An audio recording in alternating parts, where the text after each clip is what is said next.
Bentornati su questa rete e soprattutto bentornati su questa puntata di Medicina a Confronto che spero sia di vostro gradimento perché come sapete è una trasmissione di servizio e quindi diamo un servizio informativo al grande pubblico che però deve prestare molta attenzione a quanto viene detto perché l'interesse per questo tipo di patologia è enorme. Gli ospiti di questa sera, il nostro amico Piercarlo Muzio, direttore generale dello IOV, medico, un direttore generale medico, non è il solito amministrativo prestato alla politica, è un medico, è un professore universitario di radiologia, ma si interessa da sempre di oncologia e di organizzazione. Lui è il direttore generale dello IOV, Istituto Oncologico Veneto. Alla mia destra seconda, sarebbe dovuta essere la prima, ma dopo il direttore generale viene subito dopo, Vittorina Zagonel.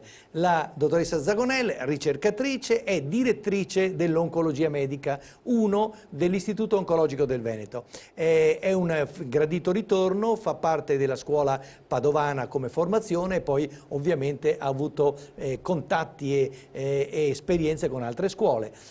Torna da Roma a Padova e poi vi dirò una particolarità perché è un ritorno gradito, finalmente la conosco ma sapevo già molto di lei. Francesco Opoker è un professore dell'università, Opoker, ecco, professore Giuseppe Opoker che è endocrinologo e oncologo e quindi è un ricercatore farmacologo e ricerca le malattie genetiche, ricerca le mutazioni genetiche che possono dare origine a tumori, giusto? E poi approfondiremo tutto questo.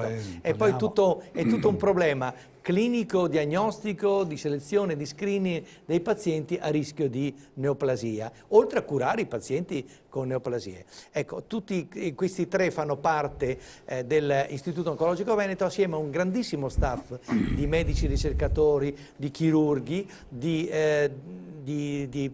diagnostici, per esempio anche i radiologici, a chi è affidato il reparto radiologico? Adesso al professor Pomerri. Ecco, a Pomerri c'è il radiologo, poi c'è un grandissimo laboratorio di ricerca. Affidato al professor Amadori, attualmente è la dottoressa Del Mistro, e poi abbiamo la radioterapia che è molto grossa. La radioterapia con Guido Sotti. Adesso daremo subito la parola al direttore generale. Il problema è la malattia tumore, assieme al cuore prima causa di morte nel mondo, che però non deve far più mettere paura perché avete qui davanti gente che la cura. Questa malattia e addirittura la previene, addirittura cerca di selezionarla prima, cerca di capire prima che arrivi. Abbiamo qui appunto Giuseppe Opoker.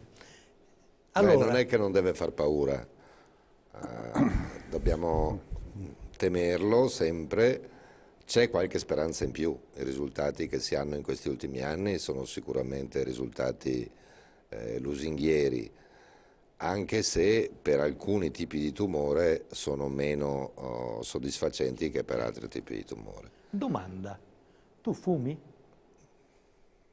Qualcosa. Ecco, questa è una domanda cattiva. Che vuol dire che anche i medici ogni tanto sgarrano. Sì, anche se proprio oggi leggevo un articolo su New England che è stato appena pubblicato che l'interstiziopatia polmonare è molto meno diffusa sui fumatori che sui non fumatori. Sì, va bene. New England oggi pomeriggio. Ma l'interstiziopatia si può curare anche con il Viagra e derivati. Allora, dottoressa Zagonel, ben arrivata a Padova. Grazie. Io posso dirlo, lei sa che lo so, la sua è stata una scelta di vita, una scelta di affetto presso la regione, presso la gente veneta, del cui cognome lei è alfiere, perché è veneta di origine, è anche veneta di scuola, di laurea, è venuta a Padova pur rimettendoci economicamente, perché quanto offriva lo stipendio dello IOV non era quanto lei percepiva o poteva percepire ancora altrove. Come si trova a Padova e che cosa ha portato, secondo lei, di organizzazione e di novità nel suo lavoro? Devo dire che sono molto contenta di essere rientrata in Veneto, cogliendo la sfida del professor Muzio e di questo nuovo istituto oncologico che è lo IOV, dove sicuramente c'è la possibilità di mettersi in gioco cercando di creare una squadra per migliorare tutto quello che oggi è possibile fare nell'assistenza e nel trattamento dei pazienti oncologici. Io dirigo l'unità operativa di Oncologia Medica 1 e nell'ambito appunto di questa attività abbiamo cercato di ottimizzare il percorso del paziente oncologico partendo dalla innovazione, vale a dire la ricerca di nuovi farmaci sempre più promettenti, più attivi da poter rendere disponibili per i pazienti, ma nel cercare anche allo stesso modo di ottimizzare la qualità della vita dei pazienti e quindi l'attenzione a tutti quelli che sono i sintomi che la malattia può dare in ogni fase di malattia, per cercare appunto di intervenire anche su quelli, grazie anche alle collaborazioni ovviamente di una serie di competenze di persone che ci sono all'interno dello IOV o esterne. Questo credo che sia una cosa importante oggi, non solo offrire un trattamento specifico, una chemioterapia specifica, ma offrire il meglio dei trattamenti antitumorali insieme al controllo dei sintomi e della malattia in tutte le fasi di trattamento. È importante perché lo IOV sta recitando un ruolo che viene sempre più riconosciuto. Il bilancio dell'attività è aumentato enormemente. Allora, esiste un bilancio di attività che è aumentato vistosamente, ormai sono 5 anni che lo IOV esiste, siamo partiti a marzo del 2006, l'anno scorso, 2010, abbiamo avuto più di 360.000 prestazioni. Esiste un bilancio economico che è sempre stato positivo fin dal primo giorno. L'anno scorso abbiamo avuto un utile di esercizio significativo, a testimonianza che anche un ente pubblico può partire e non costare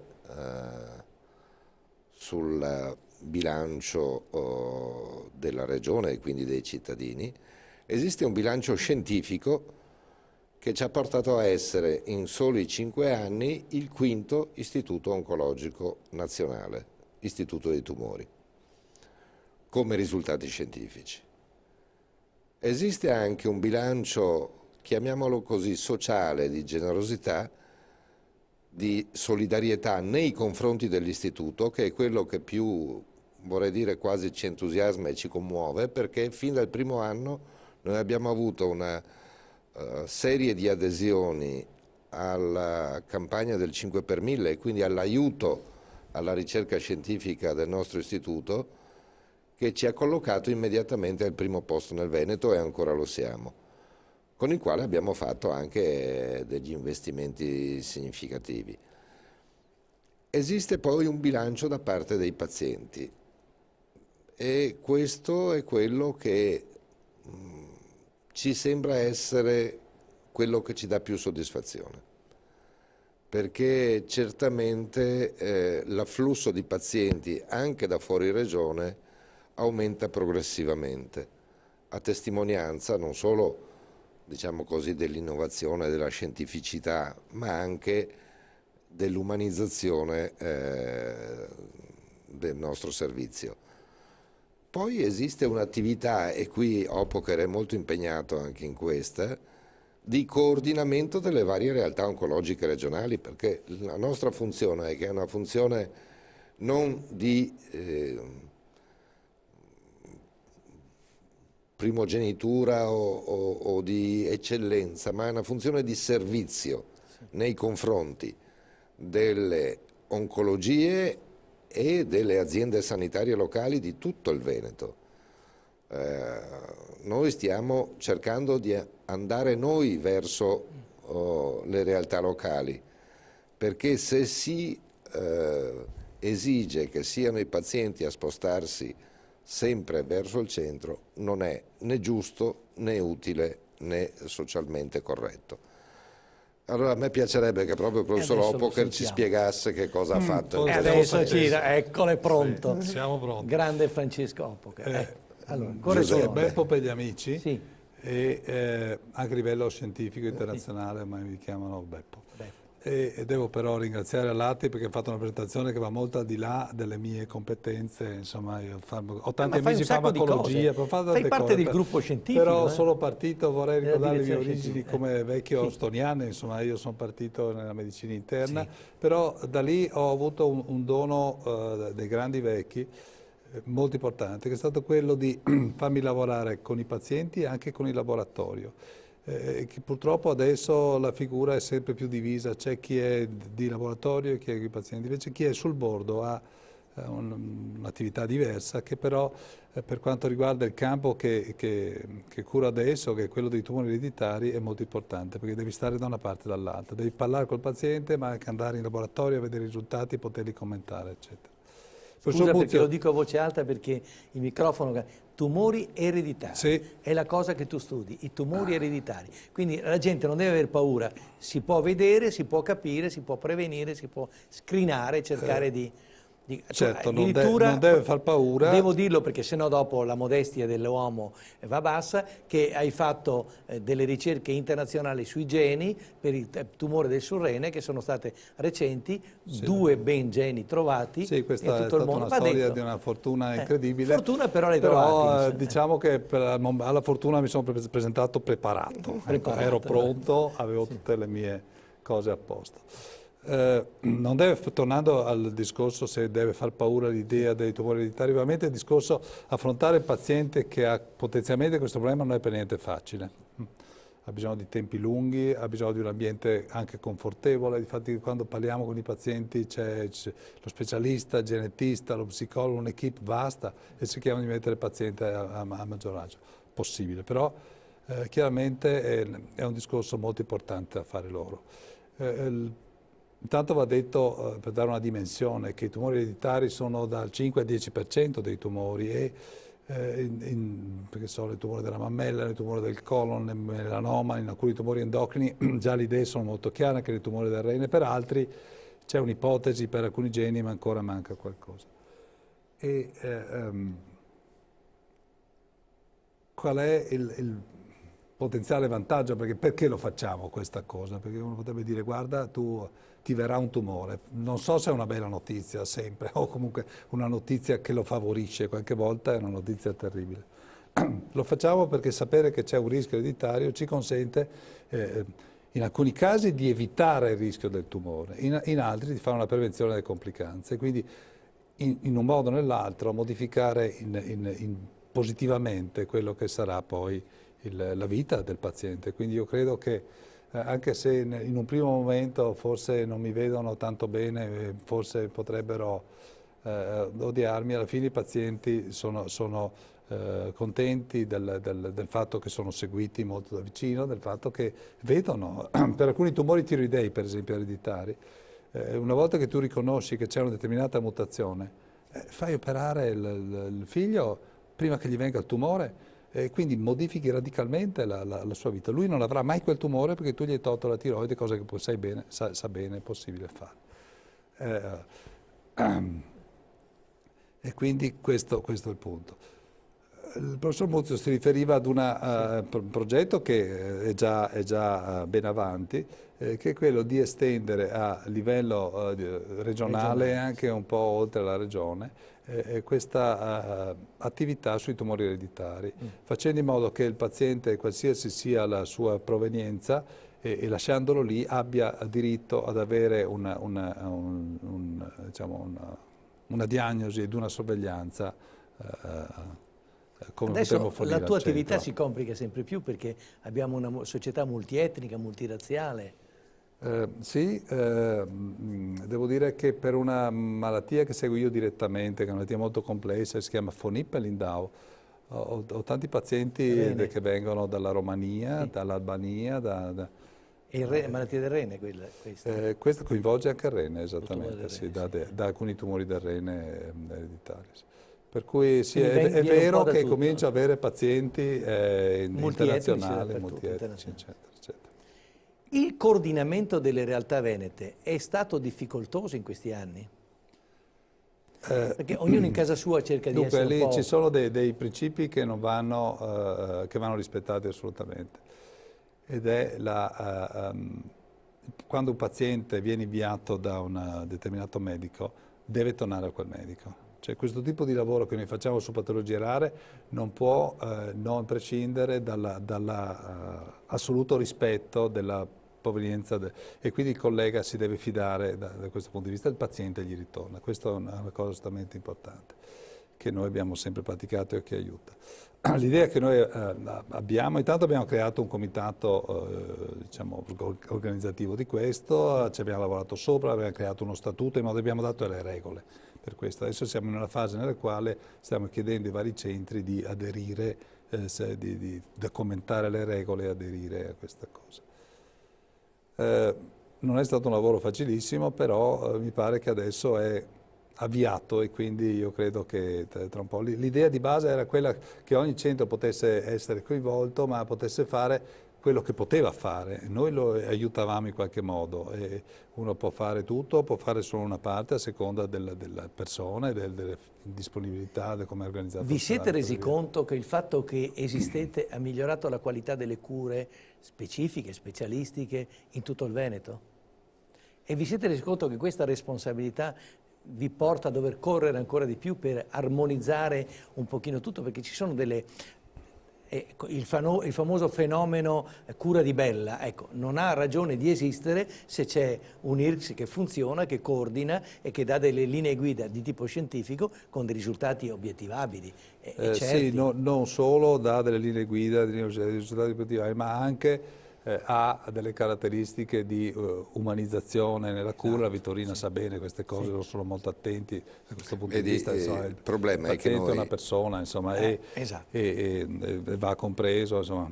abbiamo degli obblighi e dei doveri, sia nei confronti della Regione sia nei confronti delle aziende sanitarie. E questi obblighi e doveri ci impongono non solo di favorire la realizzazione di questa rete oncologica, ma anche di capire quali sono le necessità, che sono diverse poi da località a località. Le esigenze di Belluno non sono le stesse di Rovigo, non sono le medesime di San Donà di Piave, perché queste realtà vanno prima di tutto studiate e vanno anche capite, e insieme con loro poi si cerca di risolvere il problema. Questo sforzo che stiamo facendo è uno sforzo che può far sì che il Veneto sia una regione modello da questo punto di vista, perché anche là, dico per dire, la Toscana ha creato una sua rete oncologica, del tutto virtuale, perché non ha un istituto di riferimento. La Lombardia ha molti istituti oncologici, ciascuno che grosso modo vive per conto suo. Teniamo anche conto che il grande vantaggio dello IOV è di essere praticamente un corpo unico con l'azienda clinica ospedaliera, mentre anche istituti più, se vuoi, prestigiosi, antichi, importanti se vogliamo, come l'Istituto dei Tumori di Milano, Regina Elena a Roma, sono dei corpi separati dalle loro realtà, dalle grandi realtà ospedaliere. Da noi, se uno ha un infarto, in 5 minuti è in unità coronarica. Alt. Ti interrompo perché dobbiamo lasciare alla gente la suspense della ripresa. Tra 2 minuti dopo la pubblicità riprenderemo questo discorso. Rimanete con noi.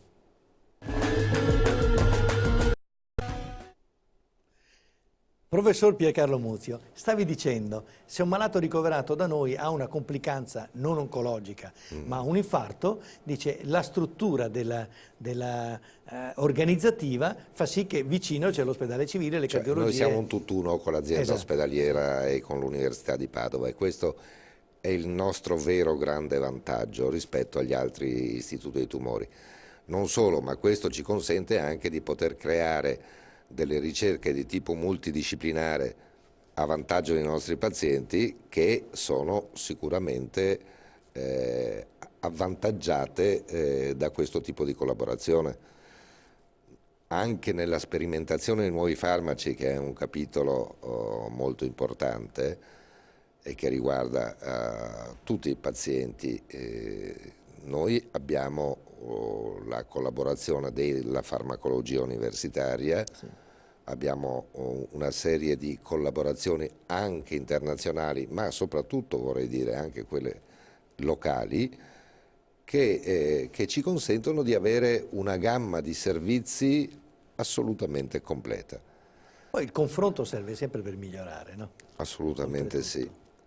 Infatti uno dei grandi problemi è per noi, il grande problema è quello dello spazio.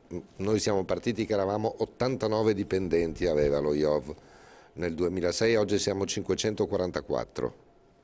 Siete già a regime o deve ancora ampliarsi? Deve aumentare di poco, diciamo che come un bambino cresce molto nei primi anni fino all'adolescenza, alla pubertà, poi la statura grosso modo si consolida, aumenti un poco di peso, ma dobbiamo crescere ancora un 10-20%, non di più. Dobbiamo certamente avere dei grossi adeguamenti strutturali. Il mese prossimo noi inaugureremo la nuova farmacia che produce antiblastici non solo per noi, ma anche per l'azienda ospedaliera, per l'ULS-16 e in prospettiva per tutta la provincia di Padova. Stiamo realizzando una nuova anatomia patologica, la nuova medicina nucleare, raddoppiando il reparto chirurgico.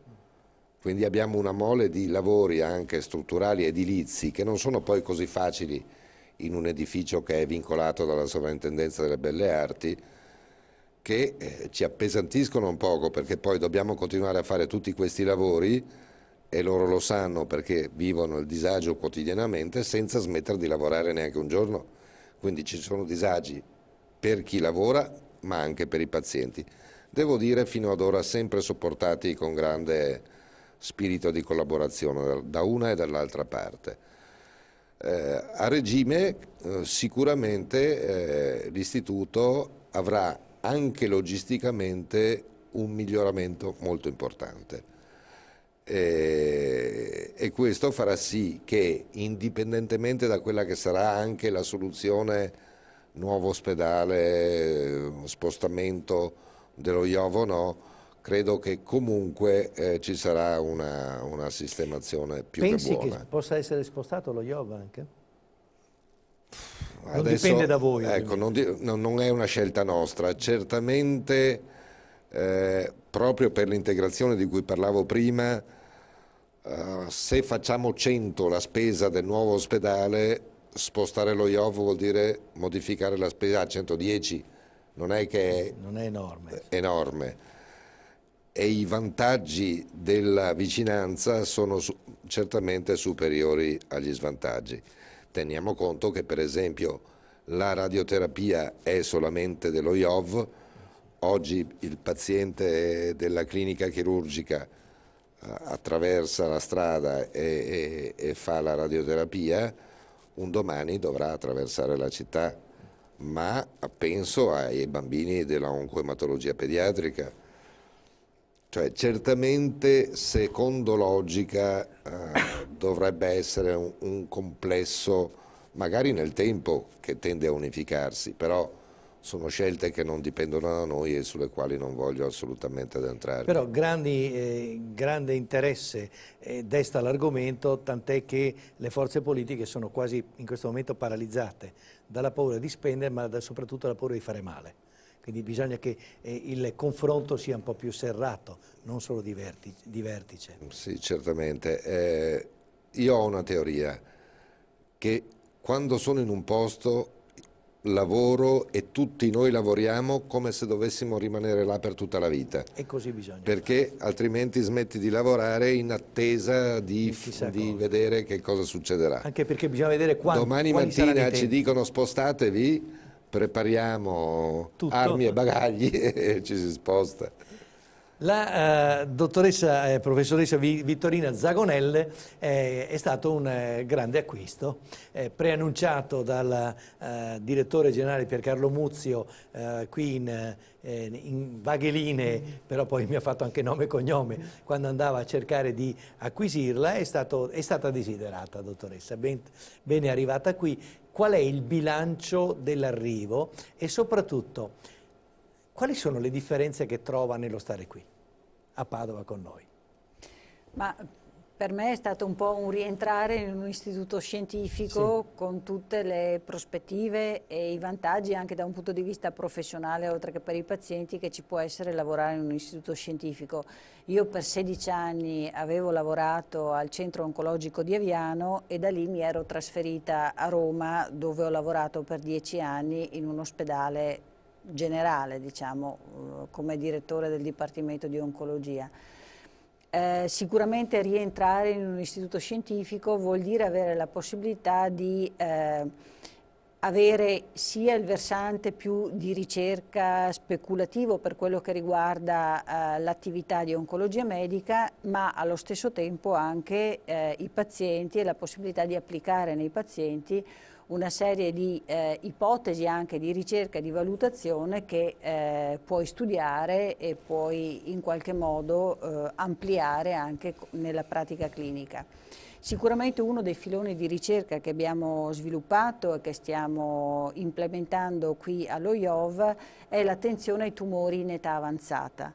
Questo perché? Perché sappiamo che i pazienti più anziani sono quelli a maggior rischio di tumori, sappiamo che la popolazione invecchia e altre malattie che prima erano causa di morte sono oggi facilmente controllabili con una terapia medica. E quindi abbiamo sempre più pazienti con tumore sopra i 70 anni, magari anche con più tumori sopra i 70 anni, per i quali in effetti è necessario avere maggiore attenzione per definire la scelta della terapia.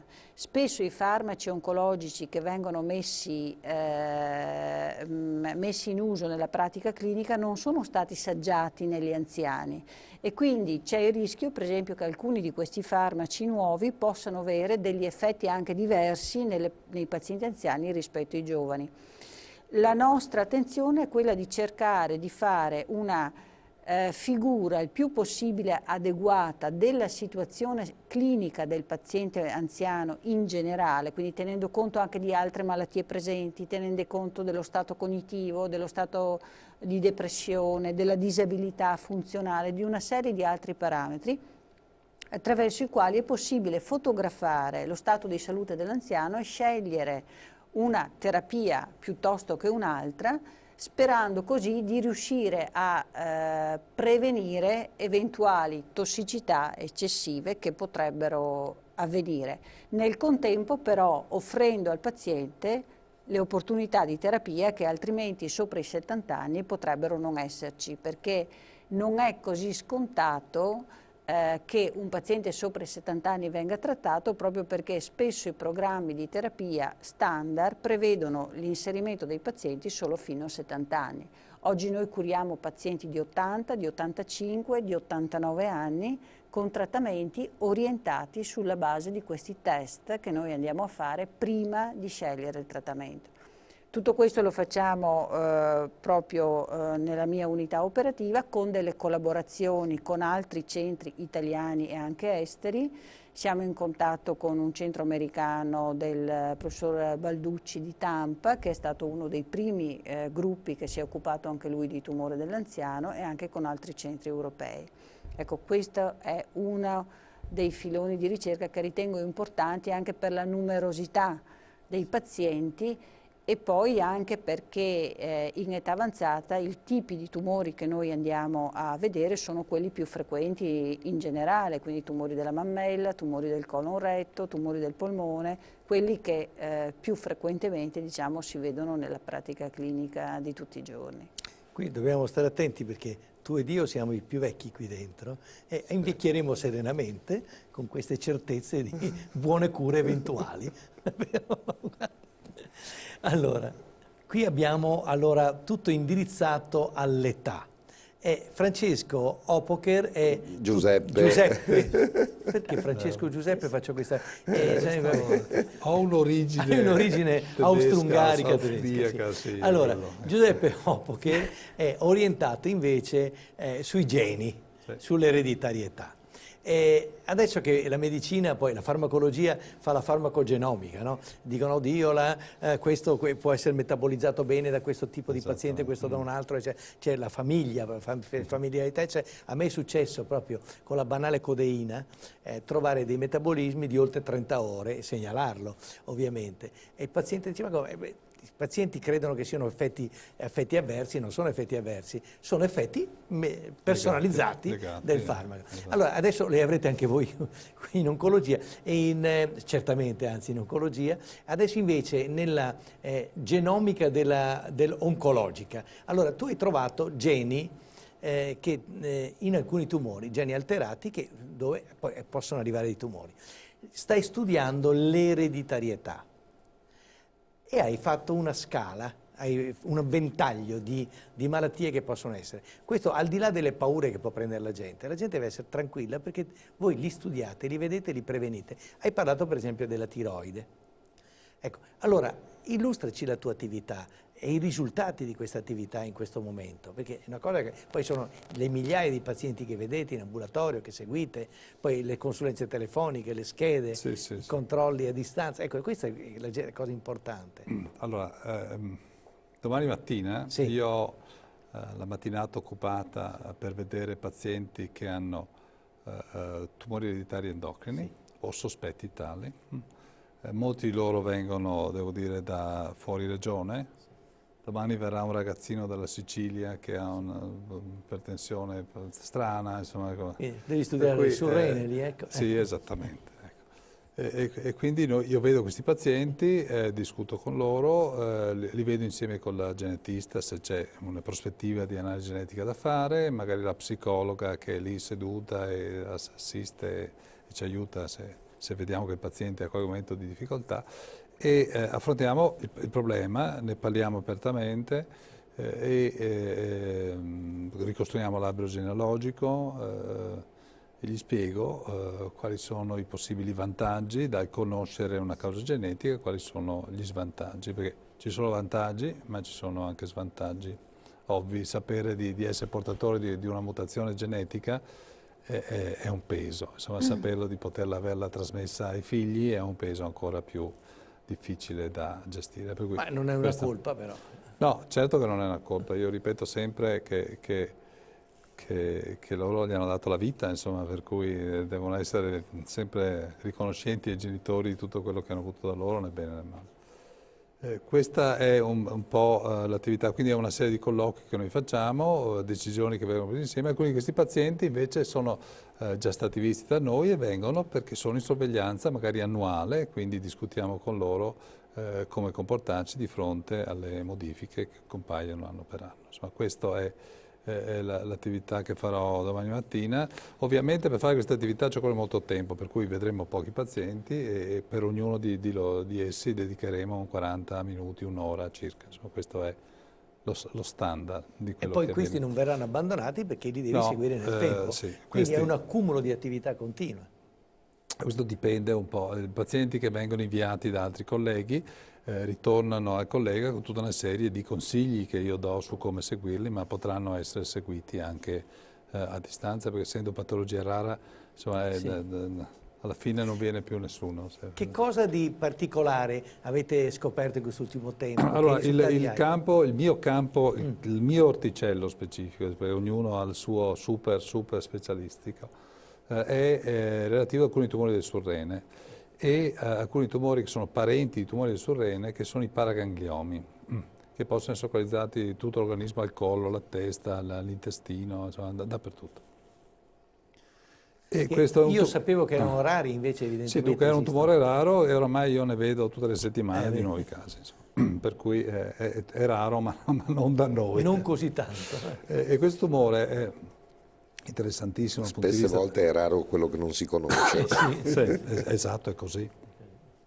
È molto interessante dal punto di vista scientifico, perché è un tumore ereditario che ha almeno 10 geni diversi e che lo possono far comparire, che è un caso eccezionale in biologia. 10 geni che fanno venire fuori lo stesso tumore, con combinazioni diverse, con associazioni diverse, insomma. E fino al 2000 circa si diceva, questo racconto un po' di storia, che il fecondocitoma aveva la regola del 10, cioè il 10% era bilaterale, il 10% era fuori dal surrene, il 10% era familiare. E questa regola, c'erano 3 geni, allora nel 2000 erano 3 geni rilevanti per questa malattia, adesso sono diventati 10 o anche 12. Ed è saltata la regola del 10%, ormai si sa che il 30-40% di questi casi hanno origine ereditaria. E si è capito che fecondocitoma e paragangliomi erano in realtà parenti, lo stesso gene poteva condizionare la comparsa di entrambi. E quindi le conoscenze dal punto di vista della genetica e della clinica sono state enormi. E io devo dire ho avuto la grande fortuna di partecipare alla identificazione di 2 di questi geni. Gli ultimi 2, anzi... Fortuna inseguita bene, però, dicevamo. Fortuna... ricercata. Sì, io dunque la prossima settimana sono a Parigi, al Congresso internazionale del fecondocitoma, e mi hanno dato da fare una state of the art lecture sulla genetica del fecondocitoma. Io non sono un genetista, sono endocrinologo, per me è una cosa assolutamente straordinaria. Però nella mia lezione mostrerò una cosa. Io nel 2005, al primo Congresso internazionale, ho portato 5 o 6 famiglie che seguivo da tempo, che avevo studiato completamente e per i quali non avevo trovato il gene responsabile. Adesso nel 2011 io mostravo le stesse famiglie e 3 di loro avevano un gene che si chiama TMEM127 che abbiamo scoperto lo scorso anno, e altre 2 avevano il gene MAX invece che abbiamo scoperto qualche mese fa. Per cui avevo in mano un materiale eccezionale e questo vuol dire che il seguire i pazienti, il ragionarci sopra e non abbandonarli anche se non hai trovato niente è una cosa fondamentale. Insomma. E ha tratto questo tratto che giovamento da un rapporto con loro, che era ormai quasi di amicizia, ecco, per cui tutto diventava più facile, insomma, da questo punto di vista. E la tiroide si comporta così. Io conosco una famiglia in cui tutti prima o dopo sono stati tiroidotomizzati. E sono tra l'altro dipendenti dell'università di Padova, i familiari. E quindi c'è stata tutta una famiglia, sì, tutta una famiglia. Qui a un certo punto ho fatto l'anestesia a tutti perché man mano il chirurgo interveniva. Sì, tutti stanno bene, eccetera. Allora, qui ci sono 2 situazioni completamente diverse. Uno è quello che si chiama tumore midollare della tiroide, adesso entriamo un po' in dettaglio. E questa è una cosa genetica chiara, il gene è stato identificato da molti anni, si chiama RET ed è possibile analizzarlo, capire tutto. Invece gli altri tumori della tiroide, quelli più comuni, anche questi hanno un'associazione familiare, però i geni ancora non sono stati trovati. Questa è una delle scommesse, sì, su questo stiamo lavorando, stiamo seguendo questi pazienti, stiamo mettendo via il DNA. Abbiamo fatto qualche studio. Domanda che può sembrare stupida. La gente dice, ma quando avranno la possibilità di usare le cellule staminali ripareranno questi danni? C'era un altro discorso ancora prima delle cellule staminali che per il momento sono una cosa estremamente interessante come patogenesi più che come cura del tumore ancora, secondo me. Ed era la speranza nella terapia genica. Sì. Uno diceva, questa malattia avviene perché questo determinato gene si è rotto, non funziona, io lo riparo, è giusto la malattia. Questa è stata una grande speranza che però purtroppo è una speranza che ancora non ha trovato risposta, perché la terapia genica dopo un periodo di grande sviluppo adesso è da alcuni anni in difficoltà, mentre qui la Vittorina l'applica tutti i giorni. Ha avuto grande vantaggio la target therapy, cioè una terapia diciamo tradizionale però disegnata sopra un meccanismo molecolare chiaro e soprattutto per i pazienti che hanno una determinata malattia genetica e quindi io conosco il meccanismo patogenetico abbastanza bene, la target therapy può essere una soluzione, per cui non è tanto le staminali, sì, ma è qualcosa di più tradizionale. Per i telespettatori, la terapia target, cioè proprio sul bersaglio. Sì, c'è il riconoscimento di alcune caratteristiche specifiche della cellula tumorale che costituiscono diciamo, il meccanismo attraverso il quale la cellula si moltiplica e continua a crescere, quindi appunto a moltiplicarsi. È possibile oggi selettivamente riconoscere questo meccanismo ed avere anche lo strumento per bloccare Questo è un meccanismo. Esattamente. Questo quella ovviamente che- selettivamente in alcune patologie con alcuni farmaci nel tumore del colon.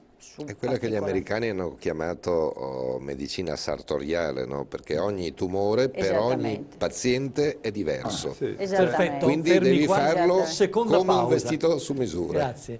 Terapia sartoriale, target therapy. Fra 2 minuti dopo la pubblicità. State qui,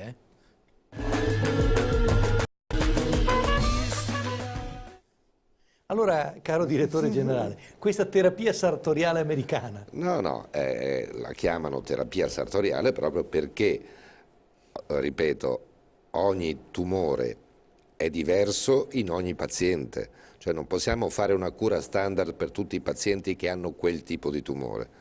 Noi dobbiamo cercare di identificare gli aspetti biologici e anche gli aspetti conformazionali, vuoi di quel paziente, vuoi di quel tipo di tumore, e dargli una terapia adeguata.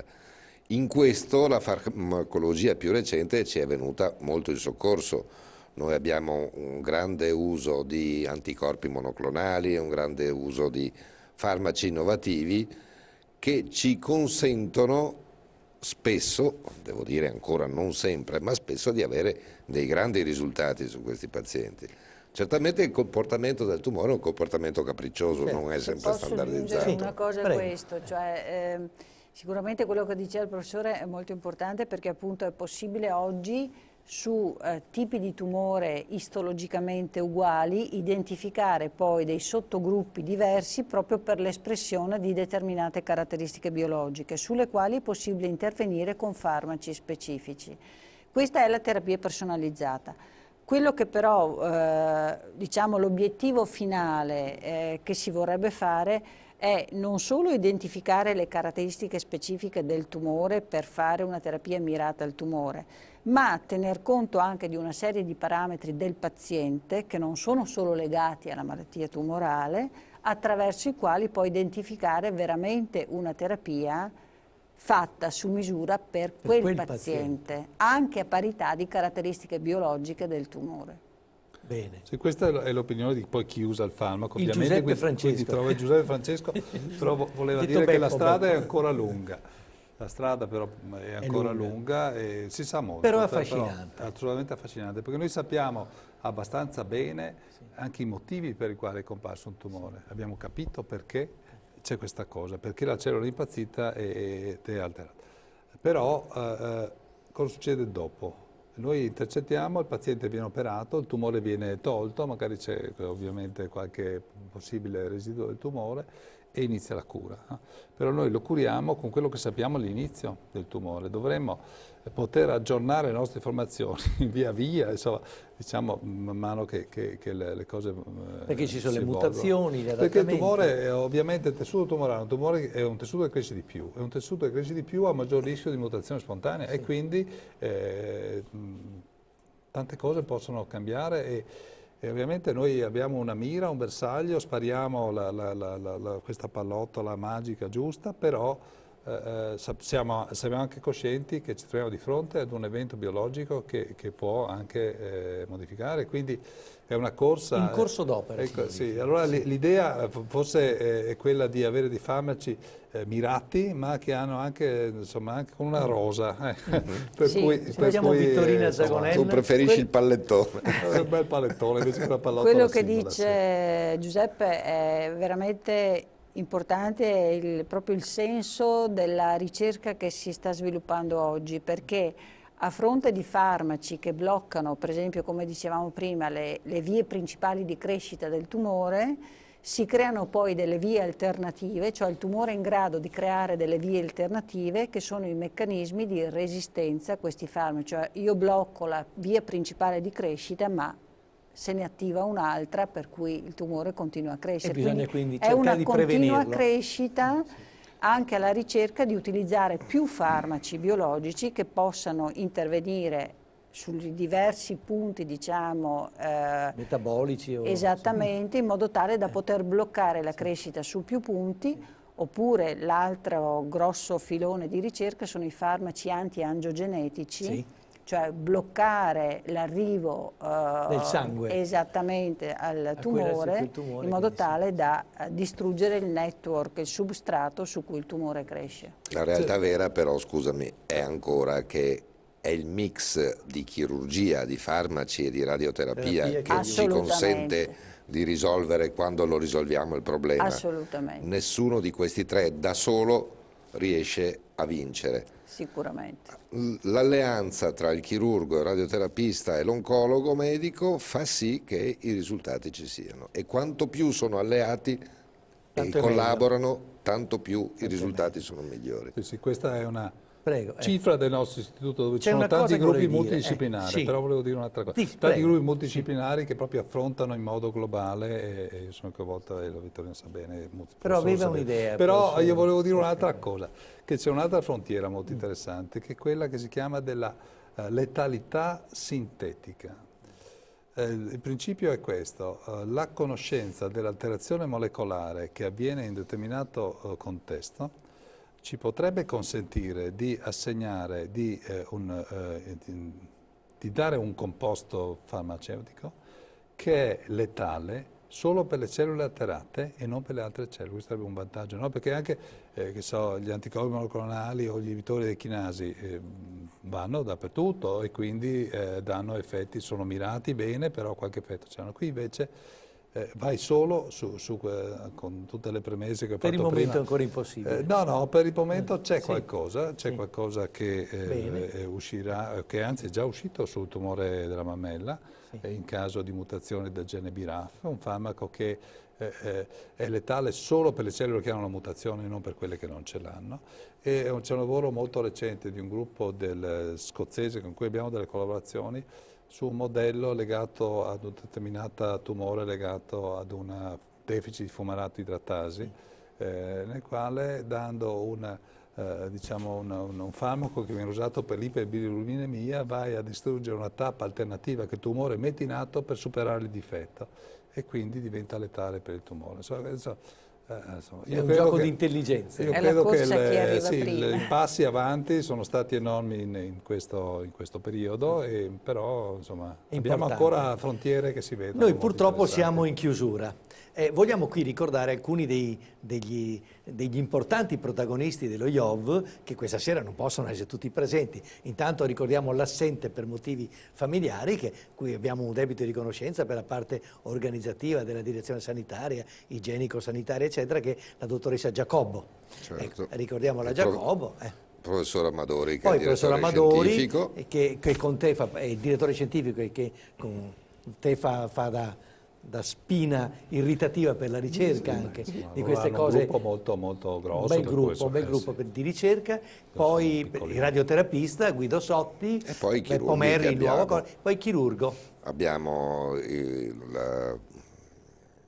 c'è Bozza per la Bozza che si occupa della mammella, Castoro che fa la chirurgia generale diciamo, del gruppo del professor Ancona, e il professor Rossi, che è responsabile del gruppo del melanoma e del sarcoma, che è un centro di riferimento regionale e che è quello che ci dà forse le maggiori soddisfazioni e anche i maggiori problemi, perché essendo questo veramente un centro di eccellenza e di riferimento per tutta la regione, è chiaro, e Beppe lo sa bene, che il problema delle liste d'attesa che abbiamo cercato n volte di risolvere quest'anno, anche facendo i turni del sabato, stiamo adesso cominciando a vedere dei barlumi di soluzione grazie alla collaborazione dei medici di base e dei dermatologi.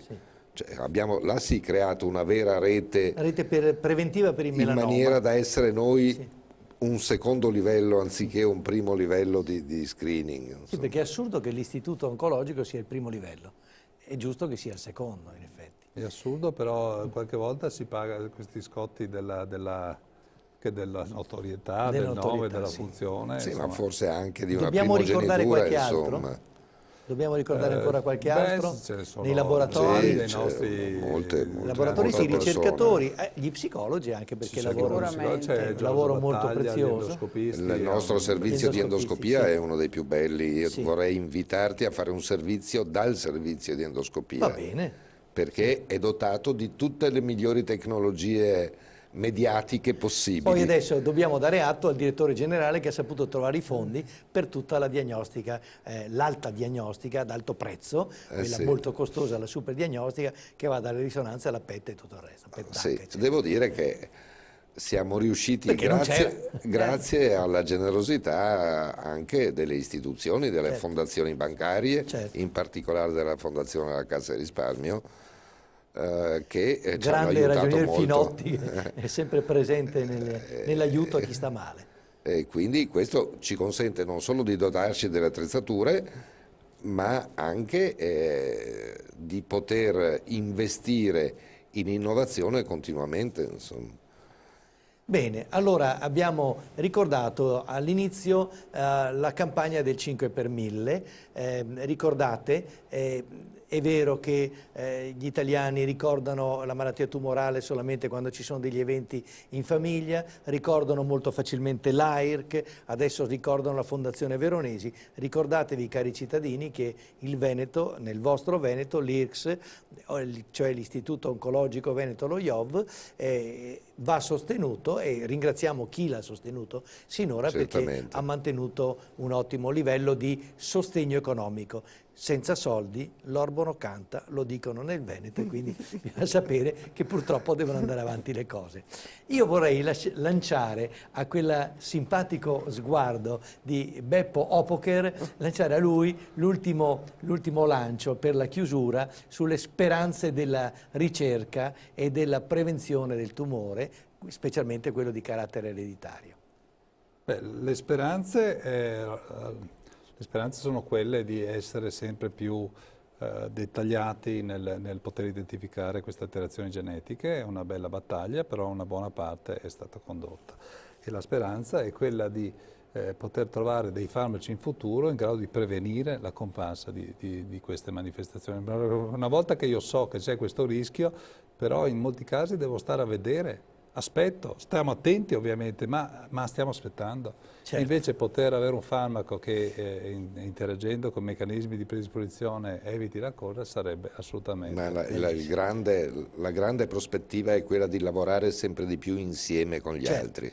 Il lavoro di equipe. Sì, l'integrazione è fondamentale proprio per ottenere i allora abbiamo risultati. esaurito il nostro tempo. Voglio ringraziare questa volta partendo dalla signora, dalla professoressa. Allora, ringraziamo Vittorina Zagonel, oncologa clinica dell'Istituto Oncologico IOV Veneto, che ha sede a Padova, della prima divisione di oncologia.